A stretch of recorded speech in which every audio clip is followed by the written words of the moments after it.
And we are live on Facebook. Are we really? Hey, it says it on my screen, Nancy Kelly. So that means that you and I are live, as live can be. It doesn't say it for you. Well, all right, I'll just talk to myself for now. We are Live. Hey, we are, yes. Good evening. How is Good everybody? evening, young lady. Oh, how I wish. But I am hanging in there. You're hanging in. Hey, aren't we all, right? Aren't we all? So I've kind of switched it up this week, as you can tell. Ditched my old background. People get a chance to see a little bit of my living room, and I got some jazz memorabilia behind me, Jazz Fest poster, a Wynton Marsalis book. Jazz Fest clock, which our dear friend. It's so much better than the one. Yeah, I figured, you know what? I mean, I can see it, but now luckily our audience will not be able to see the giant water tower that has been residing in my background for the last 2 weeks. I'm just going to be in your defense because, Eric, you're really just kind of like a New York City guy, and you're I'm a Long Island guy, really. But go ahead. But I mean, you're used to unusual things outside your window. I am used to very unusual things. Yes. Right. Much more unusual than a giant water tower. And I don't know about you. Looking out my window right now, it's looking like it's going to pour. Yeah, it doesn't look good here either. But that's why we're on here having fun with each other. So just a minute ago, you were asking me about the video I put out of Summer Wind. You said, "Oh my goodness, Summer Wind and God Bless the Child." You posted both those videos within the last week, I believe. Correct? Actually, our guest Jean-Pierre. Yes. He actually posted God Bless the Child, so then I just reposted it. Ah, okay. Yeah. Yeah. Well, I think I sent you a message on Facebook, but I will say to you now, to our audience, and I'm going to pull up our chat room here. There we go. Hi, everybody. There we go. I had never heard you do Summer Wind before. You never recorded it, and it was just you and Andy Calgary. It's kind of a poppy, when they talk about poppy jazz. That's what it's not really certainly not a jazz tune. But what my impetus behind that was that it was just we're all waiting for summer. It's just we're all sitting here in our houses waiting for it to be warm. I know, and to think that less than a week ago we still got some more snow. At least I got a little snow here in Liverpool on Tuesday. And then a few days later, it was in the 80s. So I know. But I think, knock on wood, I think we've turned the corner. I mean, today it was a nice day, although it's threatening skies here in Liverpool now. It looks like we're going to have 70s for the remainder of the week, albeit with rain. But let's hope we're done with those 30 and 40 degree nights and not even think about putting the heat on. Let's start thinking about air conditioning in the coming week. We can't because I have no one to put my air conditioner in. Yes, you do. We discussed last week. I asked your daughter, who was our guest last week, who apparently is a very handy woman, would you be able to help your mom with her air conditioning? And she said, without hesitation, of course I would. So don't say that you've got nobody. You may not have the skills. I certainly don't have the skills, but your daughter can help you. So, you'll get the help you need. You need professional help, don't you? Oh, in so many ways. In so many ways. I mean, that's such a setup right there. Come on. But that's what we do. That's a setup. You know what? Should we, since we're, I guess, only a few minutes away from our guest joining us, do you want to give just a little brief synopsis, a little background on this gentleman? Sure. Jean-Pierre and I are music business colleagues, and we've become, over the last 5 years, really dear friends. We chat quite a bit. We mostly talk about the music business, but we talk about silly stuff too and have a great time. Nice. I really thought the audience would, this show will be hopefully a little more informative about the music business, because I think if we get him going, there's lots of fun things that he can talk about, and everybody would really enjoy it. Well, we're definitely gonna get him going. And by the way, this needs to be said since we just dropped her name in. Your daughter, I don't know if you can see this. Your daughter commenting on your hair, looking amazing. Where did she see? Wait, I can't. You know what I'm trying to do? Use my mouse from my main computer on my laptop. All right, I'll fill you in. I'll tell you, we got Beth Ann here. We've got Donna, both Donnas, Donna Militello, Calandra. Yes, she's my friend from Buffalo. Kelly, listen, this has so much. I could hurt somebody. It has so much. Oh no, it's dangerous. And another couple weeks, and I don't know what. I don't think like a serious windstorm could. Nothing would move this. Nothing would move that. Wow. It's so unsexy in real life. But that's your look, though. That's the Nancy Kelly look. Now there's a look that I found, although I don't know if I'll be able to. See, I don't know. You were able to pull a video onto the screen last week. I don't know how I could do that. But I was gonna. No, I just pulled a picture on. Although that's what I would like to do. A video of what? Not a video, a picture of you when you didn't have hair like that. A great photo of you from the 70s. Do you have it there? Do you have it on? Well, I have it on my desk. I have it on my desktop. All right. So what you do is you share the screen. You'll have to do that somewhere later, maybe. Well, but yeah, I don't want to. I don't want to disrupt the flow of your hair right now. Your house looks wonderful as always. And listen, I am genuinely excited because, like our viewers tonight and our listeners, I'm going to learn a lot about this gentleman because I'm actually this. FYI, this will be my first time getting a chance to chat and see Jean-Pierre. But you have talked about him in glowing terms. He's got an incredible resume. Has worked with incredible musicians, hence, of course, the fact that he's worked with you. So he surrounds himself with great talent, and I know he's got some wonderful stories to tell, and I'm looking forward to hearing the silly stuff and the serious stuff, and it's going to be great. And I know we're a couple of minutes away from him joining us, so we just I wanted to tell everybody, if we get some folks on here that are interested in the... Hey, Victoria King. Huh? Victoria just joined us. Oh, so I'm saying Victoria. Victoria King. I want to encourage people to ask JP. We call him JP. Yes. Everybody should ask him some questions. Yeah, please ask him some questions. Christine Hall Miller says hello to you. She's my cousin. Your cousin. I got to get family members on here. You have got, such a wonderful family. Are they friends of yours on your Facebook page? You know what? Strangely enough, I don't have a lot of family members who are Facebook friends. That's the way it goes. Is that by design, Eric? I'm sort of the black sheep of the family. No, that's not true.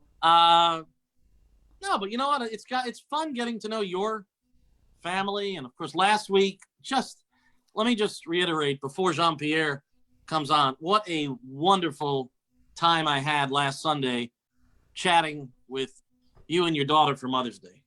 She is so down to earth, so easy to chat with. We could have gone for another couple of hours, you know? Well, perhaps we'll do it again. There's no reason why we can't have people return, right? We have plans for a lot of guests. We said that last week. We absolutely are going to have repeat guests, and I think Kelly being our very first guest, she will come back anytime she would like. Anytime she asks you for something, right? You acknowledge it, right? You do it for her. So if she wants to come back on, she's welcome to come back anytime. But we are yes, Nancy is a wonderful person. By the way, Victoria is asking what's for dinner tonight. That's really let me tell you what's for dinner, which is another thing Jean-Pierre and I both love. And you can come on anytime you want, my dear, if you're watching. We are 30 seconds longer. Join us, JP. I had some, I have a whole bunch of tomatoes. I subscribe to this really cool thing. It's called Misfits. And what it is it's all organic food that doesn't get sold in the store. And then they sell it to you for a fair price. Okay. It comes to my door. So I have all these tomatoes that need to be used. And I was just going to make like sort of a marinara with olives and capers and whoa thing. I like that. I know it. Hey, let's bring on JP.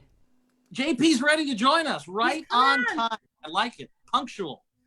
Right. Where's your where you are? Where are you? He's coming on. JP Jean-Pierre Leduc joining us momentarily.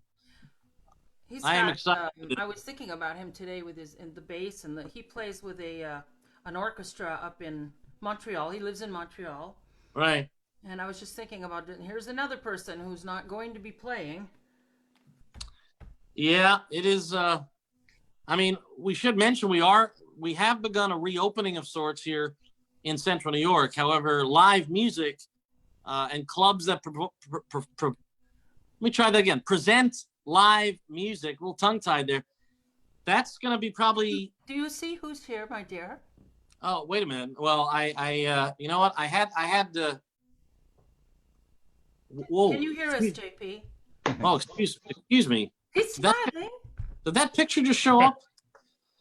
Hello. There he is. So Eric Cohen, please meet my dear friend and music business colleague, Jean-Pierre. Jean-Pierre. Hi, nice to meet you. Greetings. It's a pleasure. Nice to meet you, Eric. Nice to meet you. Thank you for joining us. And you've got a great background, by the way. That's like the perfect Zoom background, like your little library.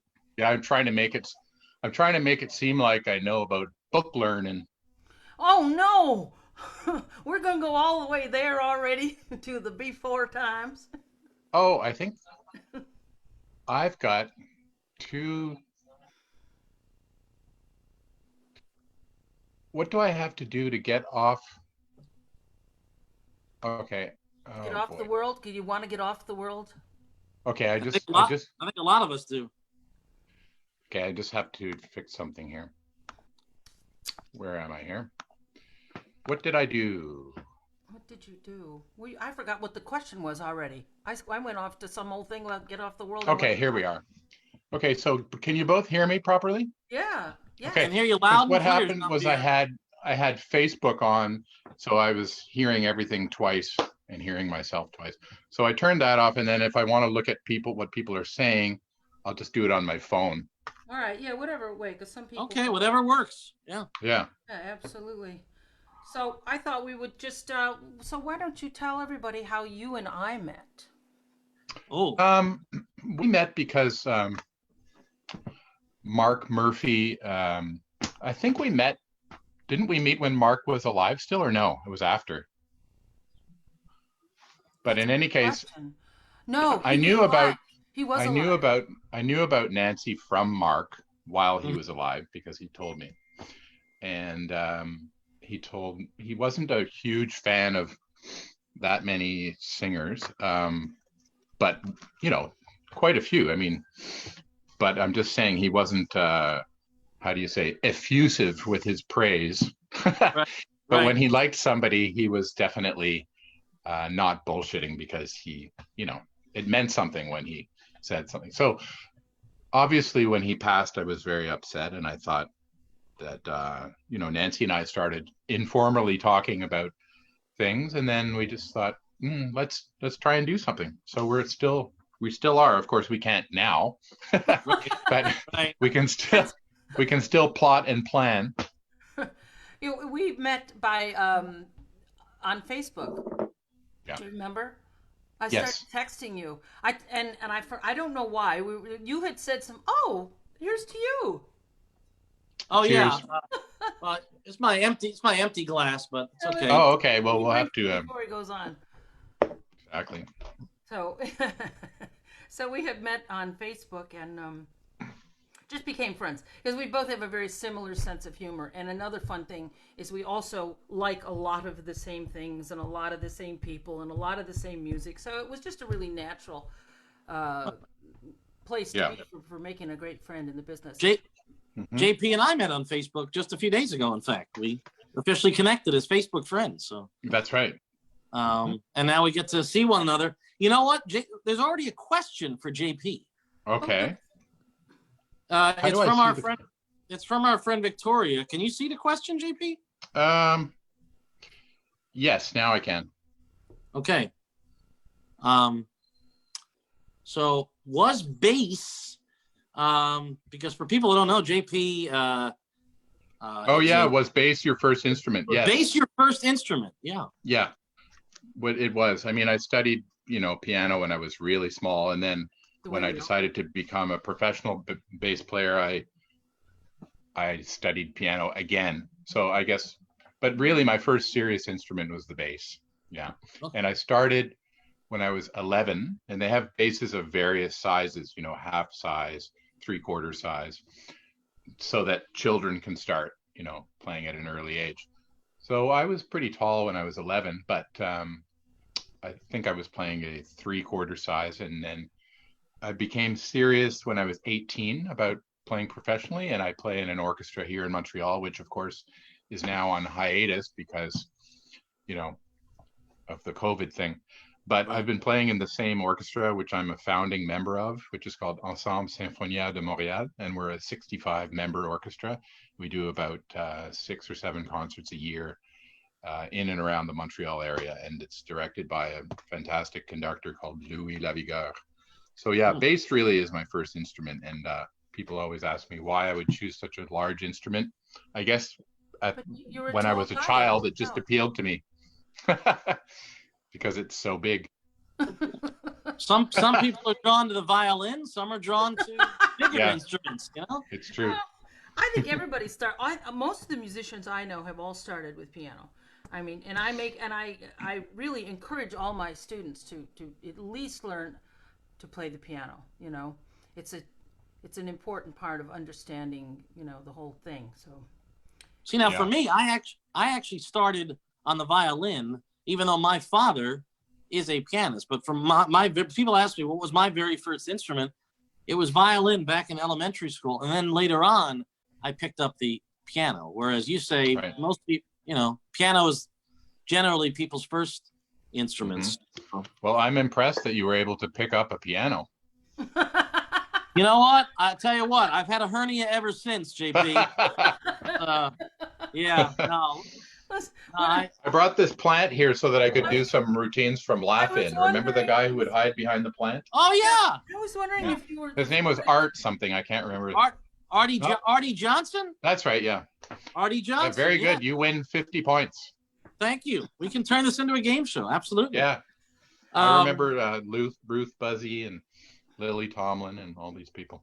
Oh, I heard a fabulous show on NPR. They were interviewing. She's still alive, Lily Tomlin. Yeah, yeah. The interview, I mean, you would never know. I mean, she's what, 80 something? Well, I don't think 80 something, but I think getting up there in the 70s for sure. Yeah, but she just sounded so young and vibrant. I saw this thing on the Dick Cavett show, an old Dick Cavett show episode on YouTube, and the guests were Lily Tomlin and Chad Everett, whose real name is like Joe Blow or something, right? Anyway, his agent chose his name, just like Rock Hudson's agent. His name was Roy Fitzgerald. Well, anyway, Chad Everett's name was like Joe Smith or something. Anyways, watching that show, Hollywood. Chad Everett made this allusion to the fact that he owned his wife, and then Lily Tomlin proceeds to get up from her chair and leaves the set and doesn't come back. Yeah, I would think. Why wouldn't she, right? I would think she would not have taken too kindly to that comment. Yeah. Oh my gosh. But she's great. So JP, who are some of the bassists that you enjoyed as you were learning the instrument? Were there some bass players? I studied with a gentleman called Tom Monahan, who died in about 1996, I want to say. I studied with him for about 5 years in the 80s, and after I was in the Toronto Symphony Youth Orchestra. I grew up in Toronto after my parents were divorced. We're from Montreal. Right. but anyway, so I studied with Tom, and then I went to the Banff School of Fine Arts, and I studied with Chuck Garrett, who's in the Calgary Symphony, which I also played in as an extra. And the nature of the Banff program, which is called Advanced Studies in Music, was the winter cycle at that time. So we're there from September to May, and it's just magical. Like it's just was one of the greatest educational experiences I'd ever had, because you don't have to worry about shopping for food, preparing food, anything, just eating food. Right. So because at that time, I don't know how it is now, but at that time, everybody who was accepted into the program was a full scholarship. And so you were able to have this amazing social life in a wonderful setting, and make great friends from all over the world that are all joined together in this idyllic tourist town of Banff, Alberta. And so I was able to study with all kinds of other people, including many musicians who were not bass players. But one of the other teachers I had who was a bass player, who was in the Berlin Philharmonic, was Wolfgang Güttler. And he's one of the few musicians to have ever left the Berlin Philharmonic, like by choice, because he wanted to just do other things, and he was tired of the pretty good gig. That's a good yeah, gig. he was tired of the kind of like the autocratic style of Herbert von Karajan at that time. So anyway, it was wonderful studying with him. And how it worked at Banff was that the teachers would fly in and they would stay for periods of at least 5 days, sometimes a week, sometimes 2 weeks. Right. So one of the other people I got to spend time with was Greta Krause, and she was one of Glenn Gould's teachers. And so at that time, she was at least 85. And so I was like 20, 25 or something. And it was just magical, to speak with somebody who, her teachers, well, she would see Alban Berg, the composer, on the streets of Vienna. And when she looked out the window and saw that Berg was still standing by the bus stop outside her family's apartment, she knew that she hadn't missed her bus because hers was the next one. And just things like that, and the passing of the torch through his, and I've always loved the idea that my teacher studied with Roger Scott, who was the main principal bass player in the Philadelphia Orchestra under Eugene Ormandy, and just that kind of thing. And so you studied with the person that studied with this person, and eventually you go back to they studied with Brahms and what have you, Schumann and Schubert, if you go back centuries. But it's just very inspiring because it's whether it's classical or jazz or hip hop or anything. And I've worked as a DJ as well in clubs when I had a period when I had injured my back, so I did all kinds of other things. And that's kind of how I got into the music business, as opposed to earning my living as a classical musician, which I still do, but it's not really my living. But it's a passion, and it's something I never really stopped, except involuntarily because of the injury. Not many people. But anyway, so yeah, and there's so many genres of music that turn me on. I mean, it's just, you could name anything, and I have an insatiable thirst for musical knowledge, and it's something I'm trying to parlay into a second career, because of now we have to reinvent ourselves. Truly, that might be one of the greatest answers I've ever gotten to a question I've asked. And all the I'll drink to that. Yeah, seriously, my goodness, that was. I think he was kind of looking for some jazz names. That was a history.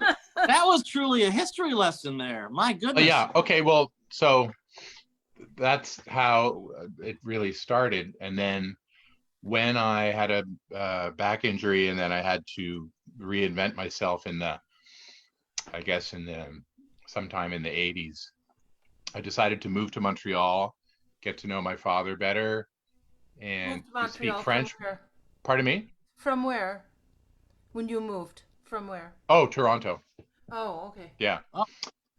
And so, and also to speak French properly, because to have a name like Jean-Pierre Leduc and then not be able to speak French properly because you're removed because of the divorce from French society to an English society. So anyway, so I did succeed in that, and I'm very pleased about those two things, because my father ended up passing away at age 68, but I had a good 17 years living in the same city as him, and my French is perfect, and so now I even speak Spanish as well, and that's another story. But so anyway, it was that time that I got into the music business, late 80s, start working at Polygram, and I got tired of that corporate music business thing, and so I had the opportunity to work with a small independent label which still exists today called Just in Time Records, and they're based here in Montreal.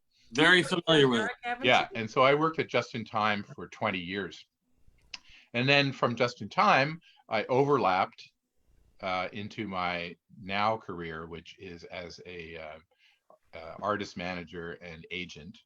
And the first gig I ever booked was when I was working at Just in Time. We had a sister company that was a distributor called Fusion 3, and there was a group that featured the drummer Terry Bozzio, the guitarist David Torn, Wow, and the electric bass player Mick Karn, who used to be in a British group called Japan, which was kind of a precursor of Duran Duran. It was much better than Duran Duran. Oh, my daughter loves Anyway, Duran so this Yes. was the first, this was the first group I ever booked. It was called Polytown, and they did 2 records on CMP, and it was at Club Soda in Montreal, and I just booked it because somebody had to book it. I wasn't even an agent, but it sold out, and that was the first thing that gave me the taste for doing that. And I thought, okay, Isn't that wasn't back when that there hard. were gigs and there were clubs and there were places for people to get? Yeah. You know? yeah, it's called the olden days. Yeah, Yeah, Exactly. The before times, yes. The before times. Yes. the before time. It's pronounced before times. Yeah. So anyway, so at Just in Time, I worked there for 20 years, and I learned a lot. And You were there. This is an interesting story. I mean, you have to let me ask a few questions, my love. yeah, go ahead. You were there when they signed Diana Krall. Yes. So Yeah, I had a that part would be in. an interesting story to tell people because they know who Diana Krall is. Yeah, I mean, I had a part in signing her because we had a even though I was in an A&R position, we had it was we had to have a consensus. So there were about 3 or 4 of us, and we gave our thoughts, and ultimately it was the owner, Jim West, who would decide, but he leaned heavily on us, and so it was pretty obvious that she was going places. And How did you feel about it? she was Canadian. We liked her. She's a nice person. So we did her first record, Stepping Out. Yeah. And it's Remember still playing at the radio station? Yep. yeah, it's a good record. It's got John Clayton and Jeff Hamilton. I mean, how can you go wrong?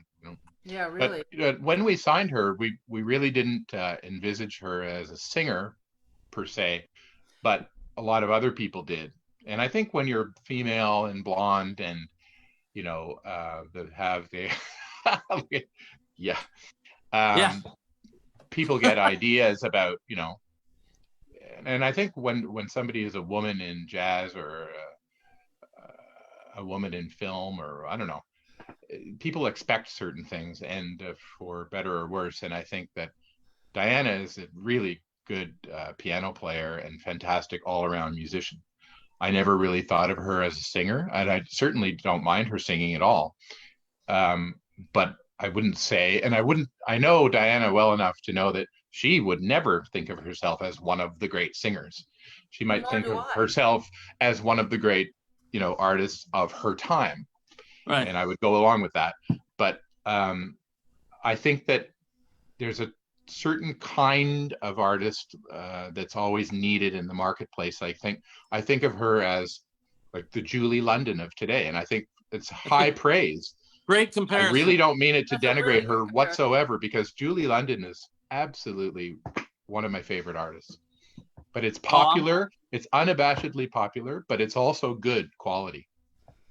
A lot of people often ask me if I like Diana Krall, and in the jazz world, there's varied opinions about her. Yeah. There's some snooty opinions that we don't need to point any fingers, but first of all, she's a killing pianist. She's just killing. And what I love about her singing is she plays off her singing. Yes, she's not the greatest singer in the world, but her phrasing is just incredible. And therefore, it really I is. enjoy her very much. I enjoy her. Also, if anyone wants to check out the album that she did after her mother passed away from cancer, I I can't remember. I think it's called The Girl in the Other Room. And there's a song on it. Yes. There's a song on it called Departure Bay, and it's just absolutely killer emotionally, especially if you know what it's about. Because Departure Bay is the name of one of the ferries, the ferry that takes you from West Vancouver to Bowen Island, where her mother lived, I believe.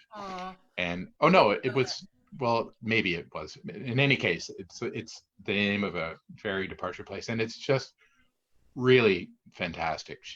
That album is a masterpiece.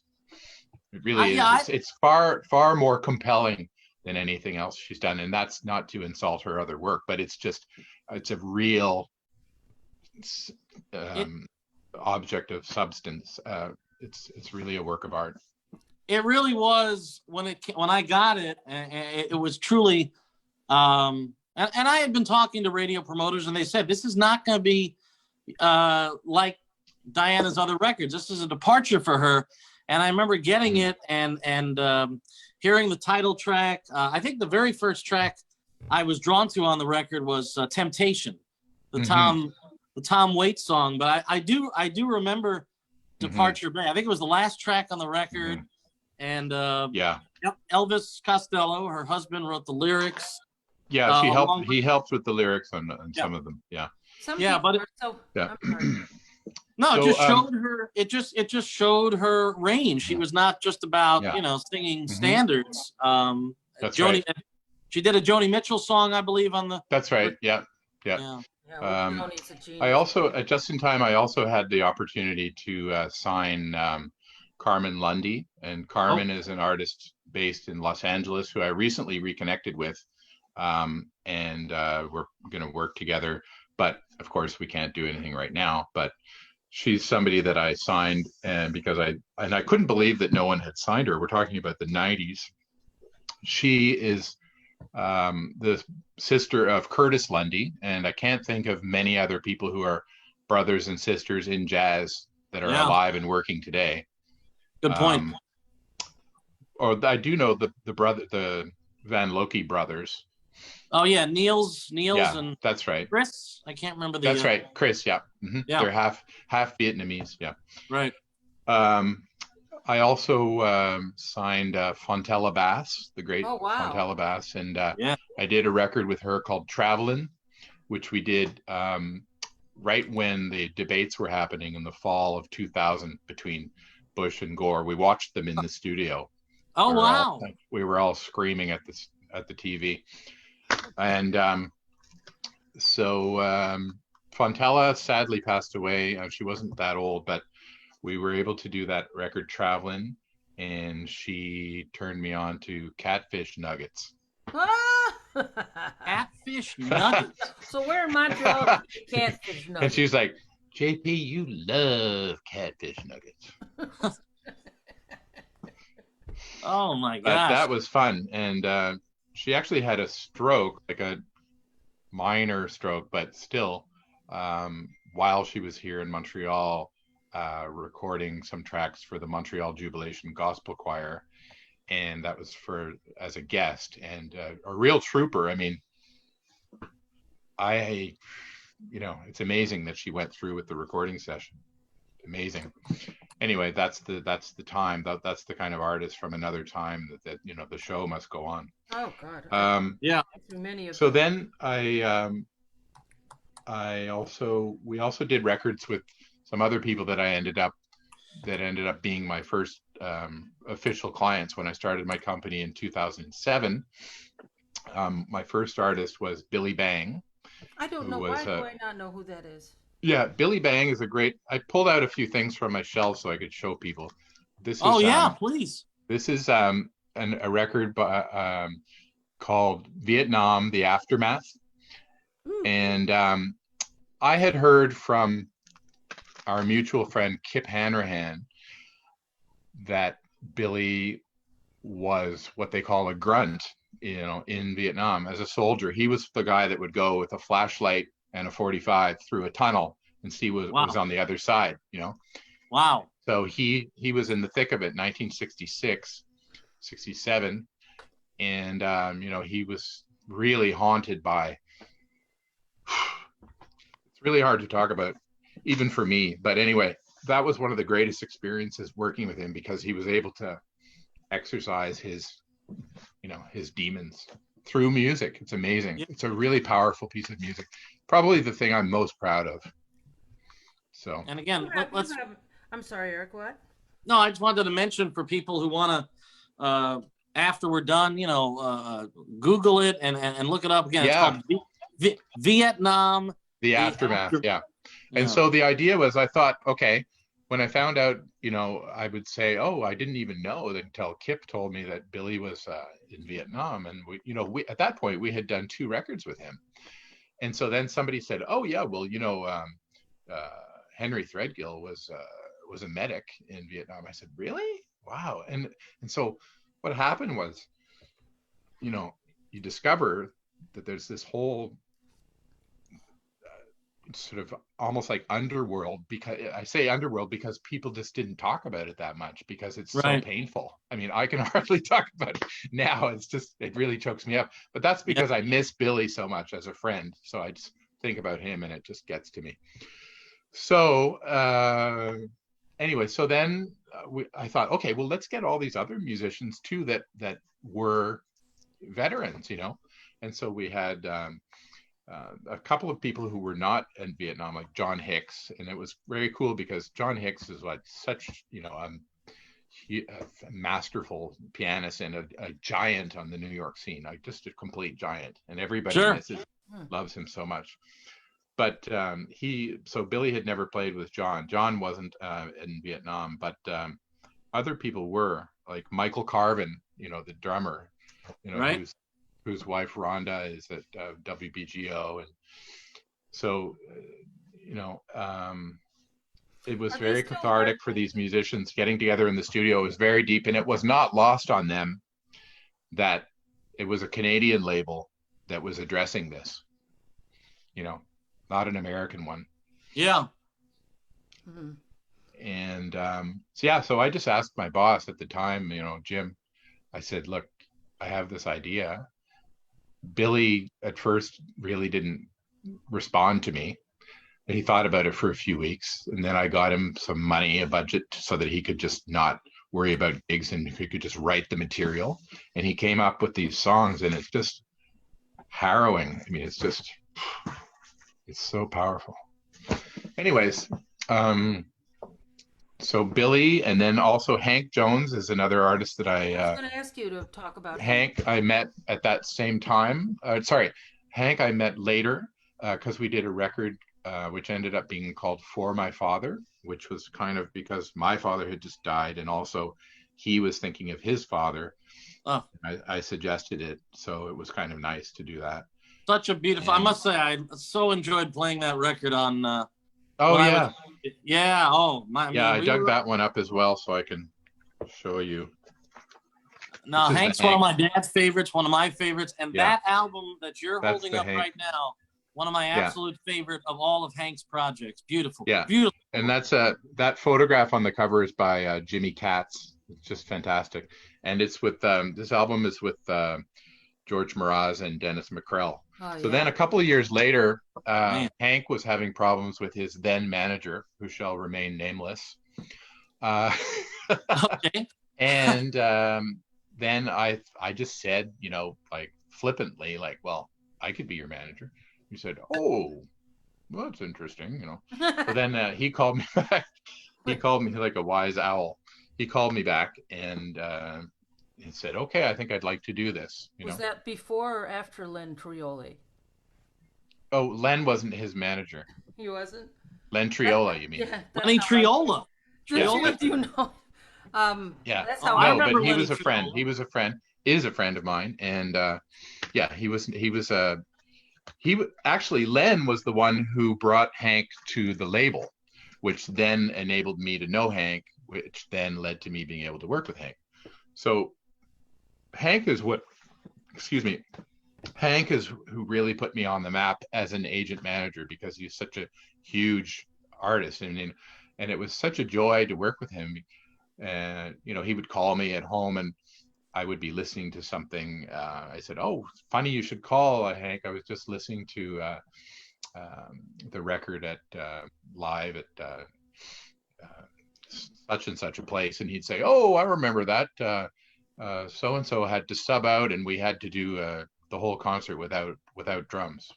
You know, he would remember everything because he was never into drugs or alcohol, and he consequently had a great memory in his late 80s. Wow. So Hank and I, we traveled all around the world. I remember one year we went to Europe 7 times because everybody wanted him, you know, because he was of a certain age, he was still capable, he was still playing great.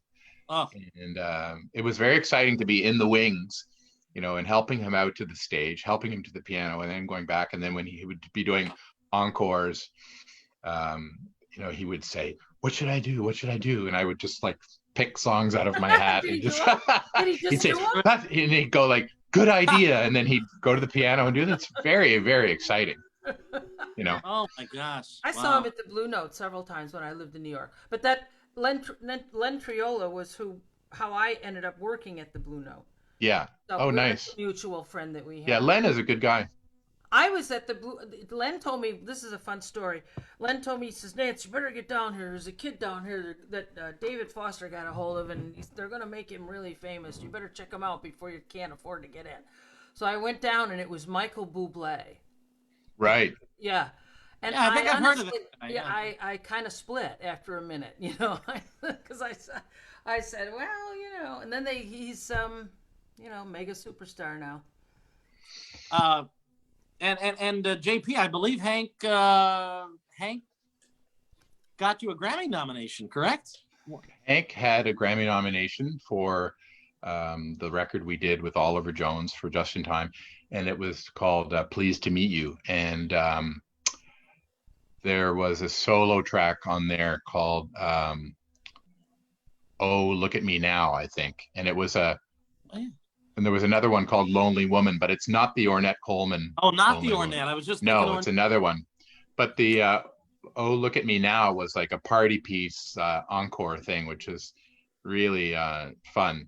So you can hear that on the Just in Time record called "Pleased to Meet You" with Oliver Jones. It's 2 pianists. Somebody brought up a good question here, JP. Yeah. And how when you were considering taking people on your roster, what are the things that you take into consideration? This person wanted to know, you know, what you do when you're looking for a manager. What's the difference between a manager and an agent? Yeah. Great question. Well, okay, that's an easy one to answer. An agent is responsible for finding you gigs. That's the simple answer is an agent is responsible for finding you live gigs, be they at private homes, jazz clubs, festivals, museums are more and more important these days. Yes. Libraries that are, you know, beautiful, elegant settings for jazz. These things should never be underestimated. Right. But a manager is somebody who coordinates with the agent, although the manager and agent can be the same person. If the roster is small enough, you can permit yourself to do both. If not, you know, I've worked with various combinations. I've worked as an agent manager, just a manager, all kinds of various possibilities.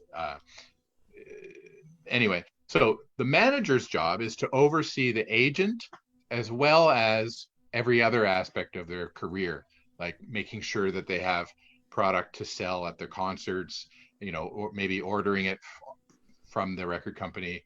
Well, back when there were record companies. Yeah, we were on behalf of yeah, things like that. But also, and importantly now in today's landscape, the manager's job is to try and get synchronizations for music and music synchronizations for film and television. And this is where the money is, because if the artist owns the master, you know, which Nancy does, I believe, for hers and various other people do for theirs, it's a smart thing if you can. It's not that difficult to do nowadays that everyone can have a home studio. So anyway, when you're negotiating to have a song placed in film or television or online. There's video games as well require music. There's a lot of money in that. There's ringtones as well. Anyway, it's important to be able to clear it quickly. So if you own it, then you can clear it quickly. But that's really where the money is. And as we know, there's a huge explosion renaissance in television. Every scene and every episode of every series that goes on for seasons and seasons and seasons, requires some kind of music, and if you're friends with people who are, what do they call them again? Music supervisors, then that's fantastic. It's a delicate relationship. You can't bombard them with stuff, because they are really sitting in the deciding chair, and we are not. But if you have great stuff that's suitable, you can make their job easier just by dividing it into different moods. Like this track would be fantastic in a love scene, or this track would be fantastic in a car chase or whatever. I work with a group that's just absolutely fantastic called Sonar. They're from Switzerland, and I'm trying to get their music to the people who produced the James Bond franchise. The daughter of Albert Broccoli, who started it. Her name is Barbara Broccoli. Oh. And Huge I just Bond. think that this is the record with David Torn, who was in the group that was the first gig I ever booked at Club Soda with Terry Bozzio that I was talking about recently. So now history repeats itself, and David is a guest on this Swiss quartet. It's very spacey, atmospheric. It's kind of like King Crimson from the period where it was with where Robert Fripp had Bill Bruford and Tony Levin playing Chapman stick and Adrian Belew playing guitar. It's kind of like echoes a little bit that period of King Crimson, and it's a stunning record. Anyway, just to tell you that's the kind of thing that I heard that and I thought, oh my God, this would be like the opening titles of a James Bond movie or something. Would be amazing. So this is the kind of thing that inspires me. It's like you think about music and cinema, and it's just endless possibilities. Where do you feel the whole thing is headed now after this pandemic? What do you have a vision of what may become of the recording industry and artists? Well, the short answer for that is I think that compelling music will always find an audience. A few weeks ago, Bob Dylan dropped this song, which is nobody even knows because he hasn't said when it was recorded, but it's 12 or 14 minute long ode to JFK. Oh, I heard about that. I heard about it as well. Yeah, it's stunning. It's a stunning work of art that moved me to tears. And so here is somebody who a lot of people say, oh, I think he's a great songwriter, but he can't sing for shit. That's just complete horseshit. It's not true at all. But I would rather hear him sing, even if they aren't even his songs, which they almost always are. But, it's heartfelt, I had a moment, and I'll share this with you. It warmed my heart. One of my students is singing To Make You Feel My Love. All right. Oh. So what he did was he sang online for an audience, and he said, I'm going to do a Bob Dylan piece. And I said, oh, happy teacher. Thank you. This is not an Adele piece. This is a Bob Dylan piece. That's good. There's a song called Sweetheart Like You. And the chorus is like, what's a sweetheart like you doing in a dump like this? But there's a line in it that's just amazing. He goes, you used to call me sweet daddy when I was only a child. You kind of remind me of her when you smile. Oh. It's just so many things that come out of his mouth, and you just think, wow, because they're like at once heartfelt and cinematic and evocative of it. It makes you think about something in your own life or something. It's just amazing, and there's a reason why he's one of the greats. Wow, that's the power. poetry is unbelievable. And Yeah. and I teach, one of the things I teach my aspiring singers is, this is all about the story. I can name you 10 people who do not have a good instrument, and Bob Dylan is one of them. That's not a great singing voice, but he's No. a great singer Yeah. because he tells the story. He really is. Yeah, because and now especially like Nancy and I were talking about Joni Mitchell, early Joni Mitchell compared to Joni Mitchell later, because I had posted on Facebook that one of my favorite Joni albums, which is called Both Sides Now. It's where she's bookends the album with two of her own songs, one that ends side one and side two. One of this is the title track, Both Sides Now, and the other one is A Case of You. And A Case of You will just rip your effing heart right out and just go plunk right in front of you. Like, it's just so awesome that can't even describe it.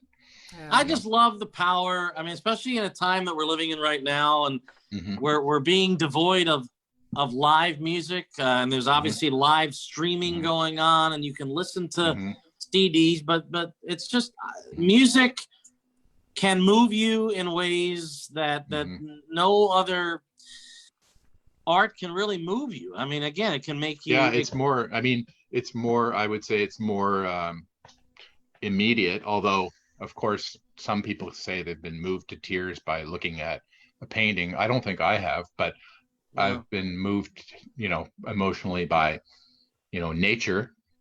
Yes. But so I would say nature would be right up there with music and animals. Oh, I would sometimes including people. Where's Edward as we speak of him? Do you want to see Edward? Okay, I'll go get him. Hang on. Please, yeah, let's have a. Wow, I didn't know we were going to have another guest. Well, I guess we are. So. Oh, I can't wait to meet Edward. My goodness, I mean, Jean-Pierre, JP is an encyclopedia of knowledge. He's got a lot of books. Here we go. So Edward is estimated to be between 7 and 8, and I've had him just since November. He was a rescue, and so he was abandoned by some family. I guess they had to move or something. You know what people do. And then so he lived on the street for a while. So he's only got about 7 teeth. So I have to give him soft food, but he's a real bruiser, and he's very loud in the morning. But he's quite pliable and trusting. He's pliable. Yeah. Wow. Anyway, that's Edward. Oh my gosh, that's Nancy. It's only our 3rd show, and it's our first first cat animal guest. Yeah, we could convert the whole thing into an animal show. I suppose we could. Hey, I have a question for you. It's actually a question it's a question that Nancy and I delved into over the course of the last 2 weeks. We had Nancy's daughter on last week, and I guess I could throw this question out to you. We threw it out to our viewers as well. Mm-hmm. Do you remember the very first concert that you attended? And who it was? I think it was I went with my grandmother to the Toronto Symphony, and I was about 7. And then she took me. Subsequently, I replaced my grandfather as her symphony date because he was always, as my grandmother said, he was too fidgety. He didn't really couldn't sit still. And he said, "You were very well behaved, dear." Well, what about a popular music? Pop. Oh my God, I've been to so many concerts, in every genre you can imagine. But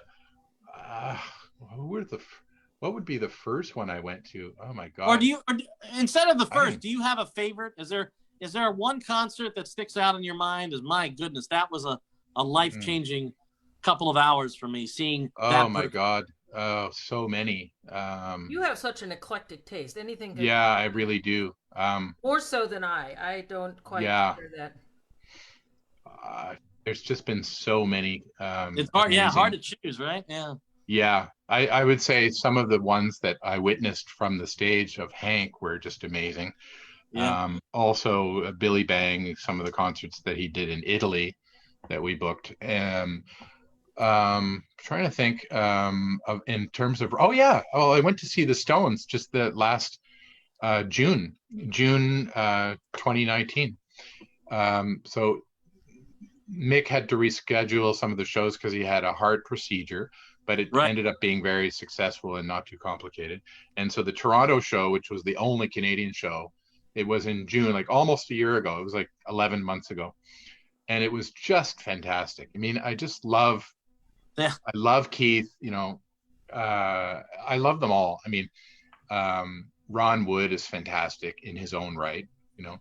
I'm not a big fan of Charlie Watts' jazz albums, but No, I think I'm a Charlie. huge, He's got I'm a his huge, pot anyway, you know. I'm a huge fan of Charlie Watts in the context of the Stones. The other day I posted also a favorite album, Tattoo You, which is just breathtaking achievement. Anyway, so the Stones, Wow. my cousin Graham and I, we've been to see them, and we brought our other cousin James. The three of us went last June, and it was just stunning. So here we all are in our 50s, and we were just like little kids, and the Stones were supposed to be touring again this summer. Yeah, that's and they've right. They've had to postpone some dates. That's I mean, right. it's amazing. Yeah. So I mean, as soon as this call ends, I'm sure I'll think, why the hell did I forget to say so and so? But there's so many great concerts I've been to. Like once at the Toronto Symphony, they had the guest conductor was Seiji Ozawa, and they did Prokofiev Fifth Symphony, and then intermission, and then Prokofiev 5, and then intermission, and then Shostakovich Fifth Symphony. And they're just to see, at that time Ozawa was in his 60s, and it just no score at all. So he's not looking at the music. He's just completely in command and just fantastic. And the orchestra just loves him. But he used to be the conductor. Oh no, he was the conductor in that's right. He was the conductor of the Toronto Symphony in the 60s, in the late 60s for a time. So some of the musicians at that time, I'm talking about the 80s that I saw this concert. So a lot of the musicians, older ones at that time, remembered their time working with him. So there was already a kind of complicity, like a band that, they have a kind of unspoken kind of vibe together and a history. So anyway, it was just masterful to see that, and so many other great classical concerts. And in jazz, I mentioned Hank. I also didn't want to forget what somebody had a question about. What do we look for in an artist? And we started to talk about it, and then we trailed off into another subject. But just to finish that, I think that you have to take a hard look at yourself and think, am I okay just enjoying jazz and doing it, in my own, living room or with friends, and working on my craft, or am I really ready for a career? Does the world really need to hear what I have to say? And really, more than that, do I have anything to say? Yeah, well, that's not to denigrate anyone. It's just, you have to really think, do I have something to offer, or am I more in love? They do. Or am I more in love with the idea of being a jazz singer? There's too many. Yeah. Because my singers, I say they're in love with the idea of being a singer. Yeah. And so I think, so this is when we got on to Bob Dylan, because I said, here's Bob Dylan, who doesn't have a great voice, but I think he does. But anyway, so it's not so much your voice. It's, do you have something to say, the emotion?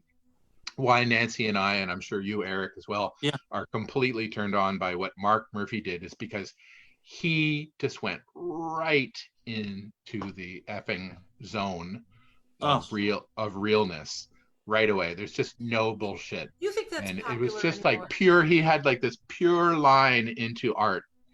It's just amazing. He certainly did. Nance, what were you going to say? I said, do you think that's popular anymore, that emotional depth? Because that's the kind Yes, I do. I think people are really hungry for it. And I think, to also answer your other thing about what are we going to do and where's things headed in the post-COVID thing, I think that there's always going to be room for compelling live music.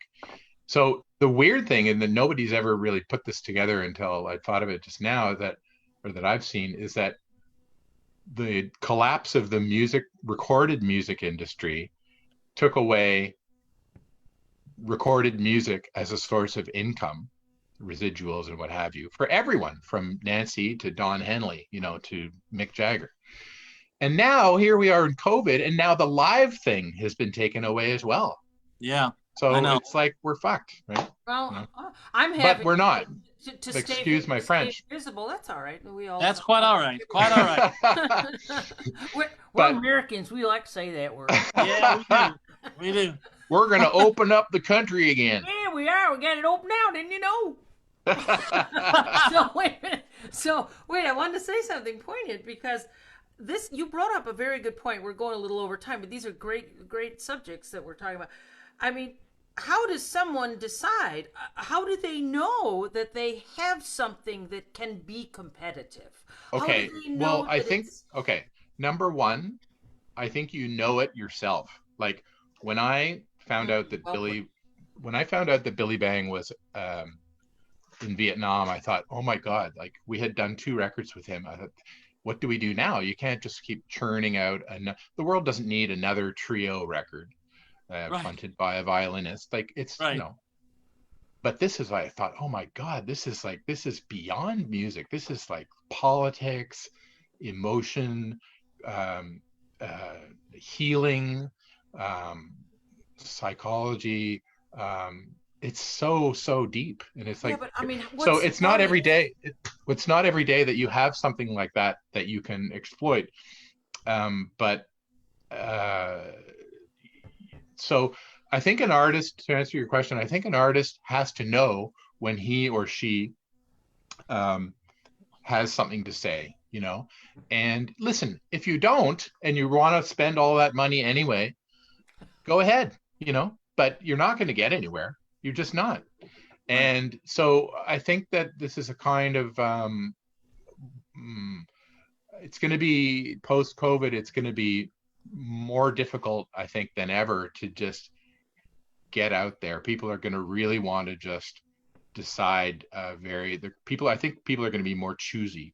And I think if you have an imagination and you have a compelling, you know, live act, and you have a band that is got some kind of charisma and energy and compelling music, you know, go for it. But Absolutely. What I'm meaning to say is water reaches its own level. I mean, people do not know that they cannot compete. That's the problem that I see happening. All you got to do is look at Facebook and see so much mediocrity of all these people thinking that everybody wants to see their videos, you know? Right. And it's at first Well, I like- only the A-list people were putting them out. I like what Kurt Elling was doing, because he was sipping a gin, and he had a gin sponsor. That's Kurt. And he would show clips on his show like us, like we are now, but then they Right. would cut to a clip. He's got a tech guy, because he doesn't know how to do that. Neither do I.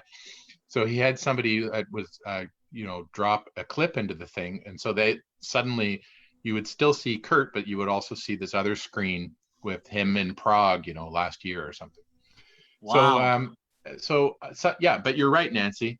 You're right, Nancy. Some of it is just really, we don't need to see everybody doing everything You know, all what the it time. does is it lowers the bar, you know, and like all I'm saying is that so many people don't understand that they can't compete. But you know, it's I been- just hope and pray when we do get to a post-COVID society, whenever there's a vaccine, and I think everybody can really feel safe to return to the olden days or before times. Four The times. before times. I personally think that, I mean, a lot of things are going to come back strong. I really think that live music could come back stronger Oh, than ever before. I think so too. I think so. Yeah. I Well, mean, especially that's my hope. They're craving that. I mean, I find it very hard. I made one of these videos with a friend of mine from Rochester, and it's just so odd. It's just so humanless in a weird way. But you know, you do it. Hey, Yeah. Frank. I see Frank Malfitano. Did Frank join us? Yep. Oh, wow. Yeah, we The Frankster. oh He's my the gosh. director. I'm just looking at some of the comments here. By the way, Frank, I do have a Jazz Fest poster, a Jazz Fest clock behind me, so it's a very Jazz Fest themed background. Do you have the lunch pail? I don't know. I don't have it. No, I don't. That was I a have some- very limited promo item.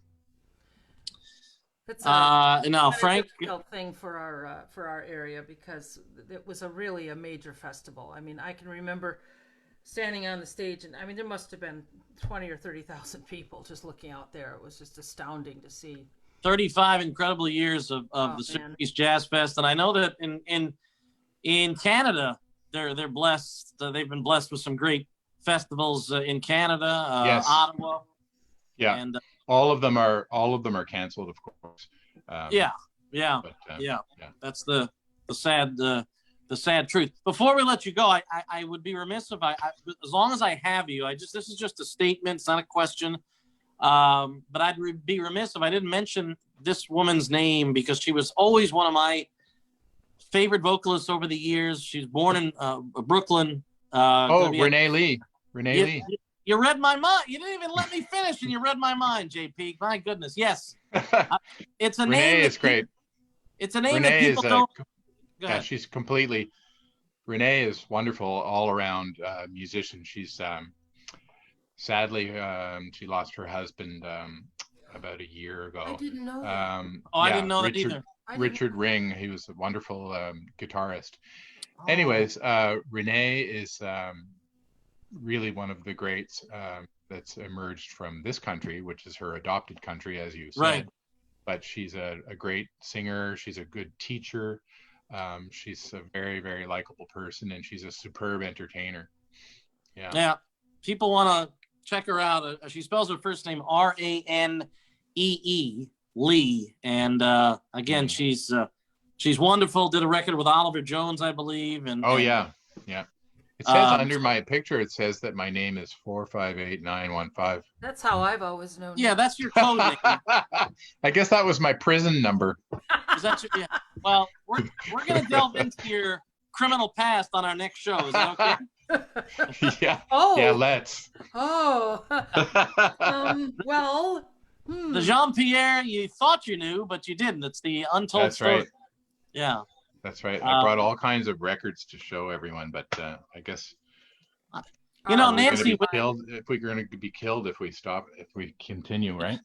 I'll tell you what, Nancy, with the encyclopedic knowledge of our guest today, I just don't understand why you haven't not written a book yet. Oh, you should. You should write a book, JP. You have some. I was books in the back there you could figure out how. I was in the middle of writing an autobiography of Ray Downs, who is a wonderful jazz pianist who just passed away in March. Yeah.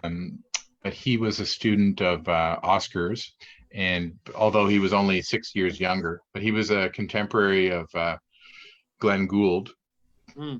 He studied classical. He was 89 when he died. I sort of think of him as the Canadian. He's a Canadian. Hank. Oh yeah, I think of him as the Canadian Hank Jones. He had that kind of elegance and also just the relentless, daily practice. His entire life. He took it extremely seriously. Wow. And he was very loved teacher as well, a big influence on the scene. So yeah, we were writing his autobiography when he passed, but he was really one of the finest people I ever worked with, and also as a person, he was just a real gem, a real sweetheart. Ray Downs. That's Ray with a W, W-R-A-Y Downs. Oh wow. Yeah. Well, you've been a gem and a sweetheart, JP. Thank you. You have, and I mean, I know we could keep going and going, and we've already gone a little bit over our time, but I mean, you just it's very compelling. Thank you. The amount of people that you have had the pleasure of working with, including my dear friend Miss Nancy Kelly, and the project that Nancy did. I mean, you and I both very attached to that project, and the relationship that Nancy and Mark shared. I mean, you could just you could hear it. You could hear the emotion coming out in that recording. And when I got a chance to play it on the radio, it's I know it's the most personal. I think I'm quoting you, Nancy. The most personal record you ever did. And I know JP, you're very proud of that. Yeah, and collaboration. I think that Nancy, correct me if I'm wrong, but I think you probably even recorded Night Mood because I kept going on about how great that song was. But I just love that so much. I honestly, what got And I can't me believe that album is not available. Mark's version, this is Nancy's version. Is so wonderful. Oh, thank you. There it is. Yeah. We worked hard on that, JP. You and Yeah. I. We worked very hard. But that song, Night Moves, da da da da. It's a Yvonne Lynn's song. Oh God, Yvonne Lynn's, forget it. No, what got me going first was because every time you went to Mark's site, that's what played. Right. Yeah. And I'd be going, oh, wait a minute, what is that tune, man? That's kind of what compelled me to put it on the record. Yeah. Everything that I did like that, I rearranged and brought something new to it so that it wasn't. I mean, this is something you can't recreate. You can't just copy. You have to kind of recreate something, and that's what we did with a lot of those tunes. Now, the iconic tunes like Red Clay, I mean, that's one of those pieces that you just don't change because it's already great. Yeah. Don't do anything to it. Don't touch greatness. Yeah. Yeah. No, exactly. Same thing with Stolen Moments, which is just kind of a loose thing anyway, but you have to keep them, but. Yeah, people are always, thinking of terrible ideas and that, like, salsa album of Beethoven or something. We don't need that. Right. Well, what a treat this has been. What a day this has been. Salsa von Beethoven. I'm a classically trained musician, and I've learned more about the classical music today than in the last 10 years. Well, I'll tell you That's what, fun. JP, you're going to have to join us again. Oh, I would love that. It's fun. Next time we can sort of take more questions from people. I tried to answer a few of them, but Fontella Bass was amazing. Well, I mean, you had so many stories to tell about the artists you've worked with, and I'm sorry. We apologize to our audience that we didn't get to more questions, but anyway, I do have hope for the music business, because I think that ever since people were chanting in circles and banging drums, it's not something that's going to stop, and it's the reason why I went into the live music thing as an agent manager, because I knew that would always continue. And so, this is not going to last forever. The world has had other pandemics, and the thing is, we just don't know how long it will last for, but it will be over one day, and we will be able to have concerts again, and there is hope. So that's the short answer. In the meanwhile, we all have to keep our chops together and believe exactly. That's a very difficult thing to do. Yep, and we just part of what really compels you is the audience. It's hard for me to just stand here and sing tunes. Like today, I was writing a backing track. I like to put tracks together so that I can learn the tune and sing to it. And I'm working on "I Loves You, Porgy," and it made me cry. Oh yeah, I started crying. The harmonic makeup of that piece is unbelievable. Once one of the things that Hank always wanted was to have access to a piano when we were on tour. So quite often I would have to get a electric piano in his room. That would be sufficient. But if it could be a real one, then that would be great too. But Eric could help you. No. Yeah, I can bring a piano to Montreal if you want. So one time, I can't remember where we were, but one time I knocked on his door to tell him something, and he was in the middle of practicing "The Folks Who Live on the Hill," and he was in tears. This is going to be in my autobiography, but he was completely in tears. Yeah. And I was so moved by him being moved that here is this old guy, like 80 something, and he's moving himself to tears, practicing this song, which he doesn't even need to practice. But he's just so into it that's what he did. Wow. But that is why you formed a relationship with him, because you have the same connection with music. It's true. Same. It's why you work with the people you work with, and that's right. Yeah. We're so glad that you're here, and we're so glad that you shared this. Well, next time we can talk about Mark more too. That would be fun. I think so. Well, of course, I think so. And we could talk about me a little more. What's that? I said we could talk about me a little more. Yeah, sure. We talk about you enough, Nance. Come on. No, that's no. Do you want to give a credit to your hair? Today's hair of Nancy Kelly by Felix of Santa Monica. Oh, it looks like the Angry Bird haircut. Well, at least you don't have to worry about. I mean, I've been complaining. Nancy knows I can't wait to go and get a haircut. At least you don't have that issue. I don't have any hair, no. No. Nancy Kelly's Eyewear by Right. Yeah. Armani. Well, we are working on getting a sponsor. We should look into Armani as a sponsor. You never As a know. sponsor, exactly. Yeah, I mean, Oh, right. Kurt has what? Some kind of I'll gin? drink to that. Yeah. If Kurt has a gin as a sponsor, then Or He something. does. maybe All we right. can get a Sauvignon Blanc as a sponsor, Nance. Exactly. Yeah. But JP, it's been a thrill. It's been so great to get to know you and Yeah. Thank you so much for having me. It's been fun. and thank I look Edward forward. thank Edward for joining us. Oh, yeah. Special guest star Edward. Yes. Does he have a number as well? He just has one name like Cher and Madonna. It's just Edward. Oh, wow. My cat actually has two names. Her name is Abigail Squeaker. Oh, okay. Yes. Von Mew. If you, yeah.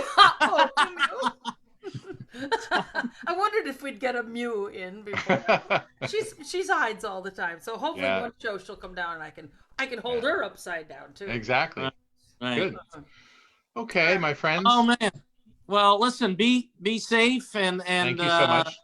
And we're all gonna, Yeah, we'll all meet again. we will meet again, and I look forward to getting a chance to meet you in person someday. And Yeah, I that look would forward, be nice. I think we both can safely say we look forward to seeing Nancy Kelly perform live again someday. Oh, too. Absolutely. Grief, I hope That so. would be great. Yes. that would well, be I am great. booked at Birdland, but I'm sure that's off at this point. Well, we shall July. see. Right. What do you So, I don't know. I would All right, say so, well, yeah. All right. Okay. Take care, everybody. Cheers. Bye bye. Bye, forward everyone. to it. Cheers. We'll see you guys Bye-bye. next week. JP, we'll Bye. see you down the road. Thank you. All right. Bye-bye. Take care.